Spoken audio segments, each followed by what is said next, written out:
You woke up at 5:47 this morning.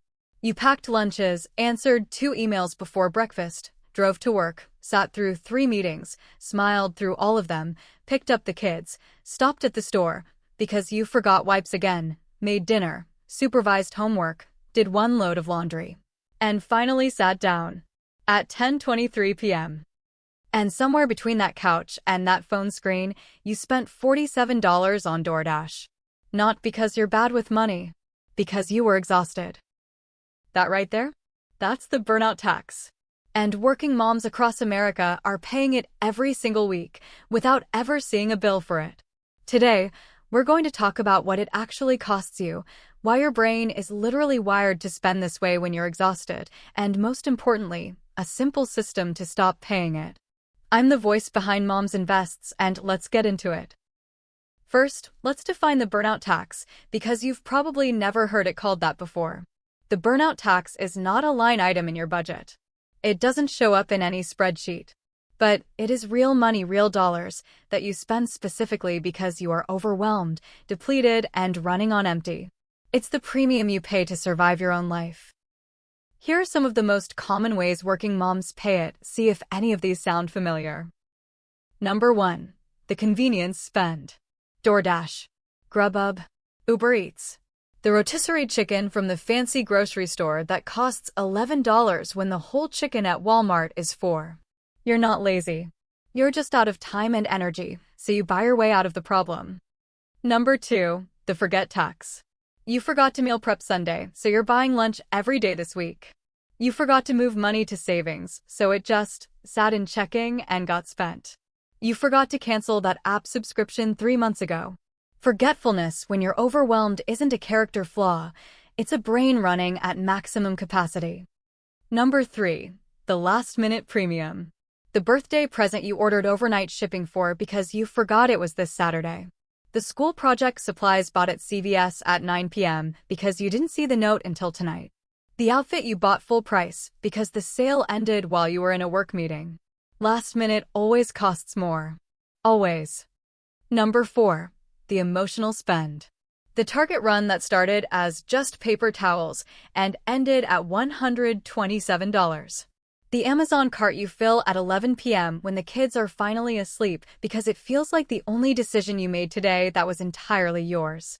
That's not weakness. That's a brain desperately seeking reward after a day of giving everything to everyone else. Number 5. The outsourcing spiral.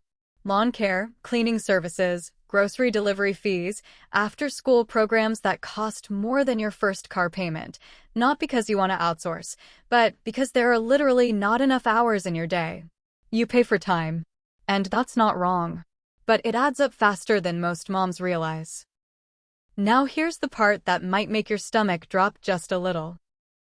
Studies on working mom spending patterns show that burnout-driven convenience spending averages between $300 and $800 per month, depending on income and family size.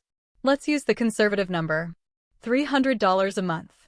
That's $3,600 a year. Invested in a simple index fund at a 7% average annual return? In 10 years, that's over $49,000. You are not just tired. You are paying a tax on your tiredness. And nobody ever told you.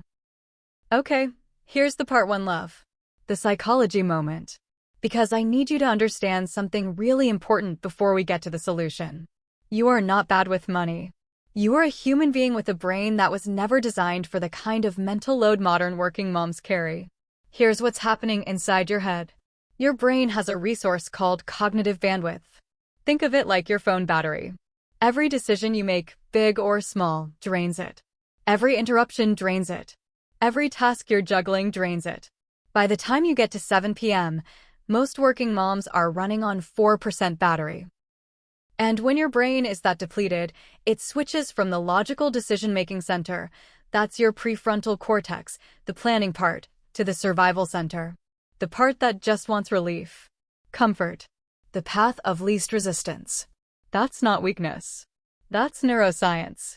There's actually a name for this. It's called decision fatigue. And it was first studied in judges. Researchers found that judges made harsher, less thoughtful rulings later in the day when they were mentally tired.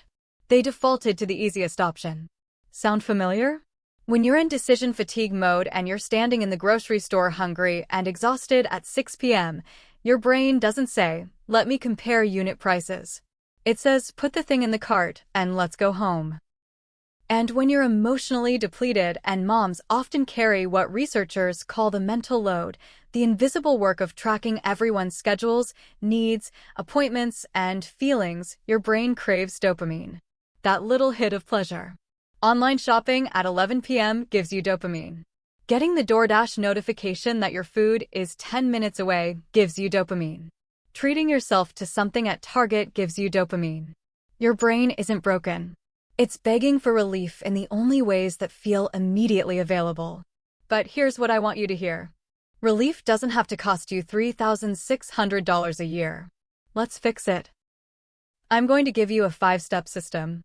And I want you to notice, none of these steps require you to be more disciplined. Because discipline isn't the problem. Exhaustion is. This system works with your tired brain, not against it. Step 1. Name your burnout budget and make it real.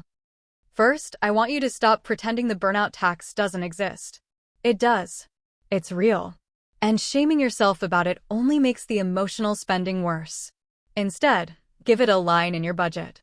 Call it whatever you want. Survival fund. Sanity money. Mom's peace fund.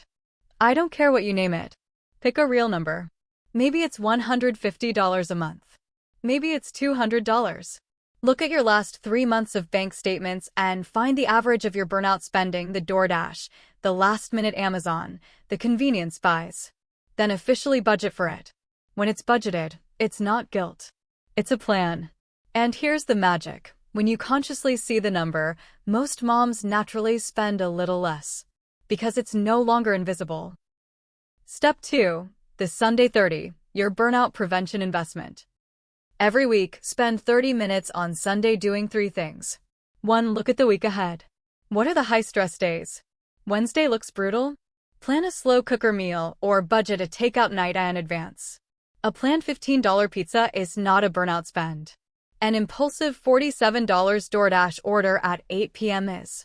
2. Write down 3 things you will forget if you don't write them down now. Permission slips. Birthday parties. What you're out of. Get it out of your head and onto paper. 3. Set 1 automatic transfer to savings. Even $25. Do it Sunday while your brain still has some battery left. Automation is a tired mom's best financial friend. 30 minutes on Sunday saves you hundreds of dollars and hours of guilt by Friday. Step 3. The 10-hour cart rule.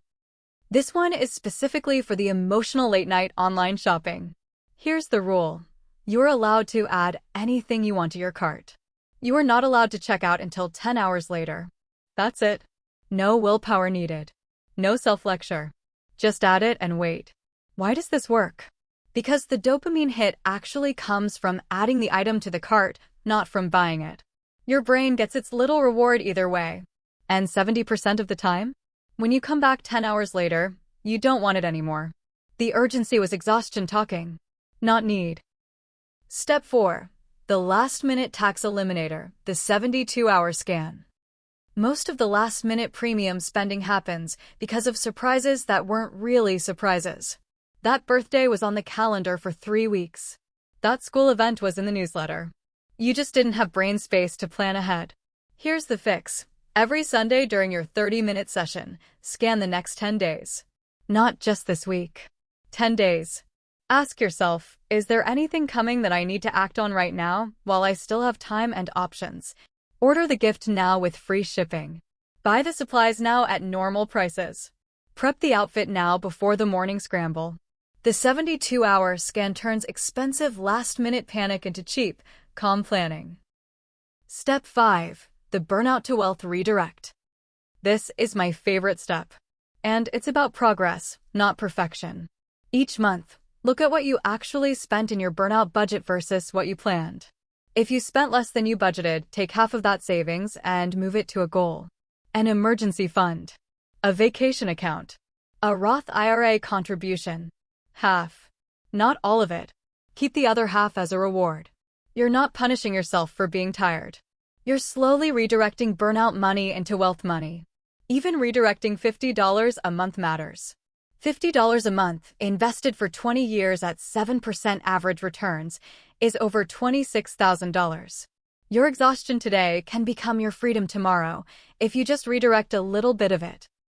Now let's talk about how the burnout tax shows up differently depending on what kind of mom you are, because we are not all the same, honey. Working mom, corporate or remote, your burnout tax is high and it is stealthy. You're earning more, so the spending feels justified. Lunch every day, premium coffee, convenience groceries, and the occasional "I deserve this" splurge. You do deserve nice things, but a system means you enjoy them without the 11 p.m. guilt spiral. Your biggest burnout spend: food and convenience services. Your superpower: you're already good at systems at work. Apply that same energy to a money system, and you will win. No matter which mom you are, and honestly, most of us are at least 3 of these on any given day, the burnout tax affects you. The difference is where it shows up and how you address it. The system I gave you works for all of you. Just customize the line items. Here's what I want you to remember from today. You are not bad with money. You are tired. You are carrying more than most people will ever understand. And your brain is doing exactly what exhausted human brains do. It's looking for relief. The burnout tax is the price of that relief. And now that you can see it, you can choose what to do with it. You don't have to be perfect. You don't have to stop ordering DoorDash forever. You don't have to become a different person. You just need a simple system that works with your life, not against it. The 5 steps again, real quick. 1. Name your burnout budget. Make it visible. Make it real. 2. Do the Sunday 30. 30 minutes of planning saves hundreds of dollars. 3. Use the 10-hour cart rule. Add it. Wait. Let the dopamine do its thing without the receipt. 4. Do the 72-hour scan. Stop being surprised by things that were never actually surprises. 5. Redirect a little burnout money into future money. Even $25 a month changes your story over time. That's not a different life. That's the same life, with a system. You've got this. If this video hit home, and I have a feeling it did, hit that subscribe button right now. We talk about real money for real moms here every single week. No fluff. No judgment. Just practical finance for the life you are actually living. And I want to hear from you in the comments. What type of mom are you? Are you the hot mess mom paying the last-minute premium? The tiger mom who budgets for everyone but herself? The working mom whose DoorDash bill is quietly eating her savings? Drop your mom type below. I read every single comment, and I want to know your story. And if you want to watch the next video, it's right there. We're talking about why most moms build emergency funds wrong, and the 3-jar method that actually works when life explodes. I'll see you there, mama. Take care of yourself today.